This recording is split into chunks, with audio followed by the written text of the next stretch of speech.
ඔව් මේ පොඩ්ඩක් ඇවිල්ලා අපේ ගෙවල් පැත්තට. නෑ. ඔක ඊට පස්සේ ලෙඩක් වෙන්න පුළුවන්. මාව ගැලපෙන්නේ පාරට. හරි මට තේරුණා. මේ කමන්නේ උනට ඕනේ නෑ පුතා. ඔයාලට තේරෙනවනේ ටවුන් එකේ මට වැලස් කරන්න පොඩි වැඩ ටිකක් තියෙනවා ඉතින්. ආපෝ මටත් හරියට වැඩ තියෙනවා ඒ උනාට මේ. එහෙනම් පස්සේ හම්බෙමු. ඔයා දන්නවනේ දැන් තැන? මෙතනනේ.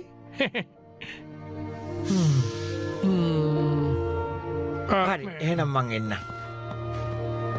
වටකයිනේ. ඔටෝගේ මගුල් ගෙදර යනවා මට කියන්න.